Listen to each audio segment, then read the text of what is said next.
بسم اللہ الرحمن الرحیم. شروع اللہ کا نام لے کر جو بڑا مہربان نہایت رحم والا ہے. جو چیز آسمانوں میں ہے اور جو چیز زمین میں ہے سب اللہ کی تسبیح کرتی ہے.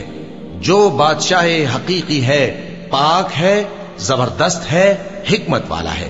وہی تو ہے جس نے ان پڑھوں میں انہی میں سے ایک پیغمبر بھیجے جو ان کے سامنے اس کی آیتیں پڑھتے اور ان کو پاک کرتے اور انہیں کتاب و حکمت کی تعلیم دیتے ہیں.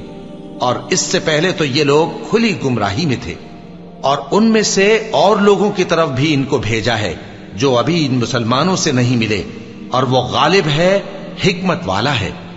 یہ اللہ کا فضل ہے، جسے چاہتا ہے عطا فرماتا ہے، اور اللہ بڑے فضل کا مالک ہے. جن لوگوں کو تورات کا حامل بنایا گیا پھر انہوں نے اس کے حامل ہونے کا حق ادا نہ کیا، ان کی مثال گدھے کی سی ہے جس پر بڑی بڑی کتابیں لدی ہوں.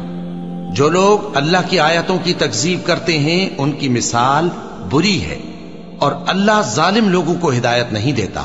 کہہ دو کہ اے یہود، اگر تم کو یہ دعویٰ ہو کہ تم ہی اللہ کے دوست ہو اور دوسرے لوگ نہیں، تو اگر تم سچے ہو تو ذرا موت کی آرزو تو کرو.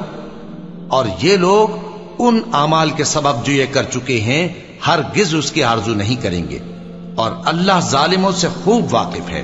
کہہ دو کہ موت جس سے تم بھاگتے ہو وہ تو تمہارے سامنے آ کر رہے گی، پھر تم پوشیدہ اور ظاہر کے جاننے والے مالک کی طرف لوٹائے جاؤ گے، پھر جو کچھ تم کرتے رہے ہو وہ سب تمہیں بتائے گا. مومنو، جب جمعے کے دن نماز کے لیے اذان دی جائے تو اللہ کے ذکر کی طرف لپکو اور خرید و فروخت ترک کر دو، اگر سمجھو تو یہ تمہارے حق میں بہتر ہے. پھر جب نماز ہو چکے تو زمین میں پھیل جاؤ اور اللہ کا فضل تلاش کرو، اور اللہ کو بہت بہت یاد کرتے رہو تاکہ کامیاب ہو جاؤ. اور جب ان لوگوں نے سودا بکتا یا تماشا ہوتا دیکھا تو ادھر بھاگ لیے. اور اے نبی صلی اللہ علیہ وآلہ وسلم، تمہیں خطبے میں کھڑا چھوڑ گئے. کہہ دو کہ جو چیز اللہ کے ہاں ہے وہ تماشے اور سودے سے کہیں بہتر ہے، اور اللہ سب سے بہتر رزق دینے والا ہے. صدق اللہ العظیم.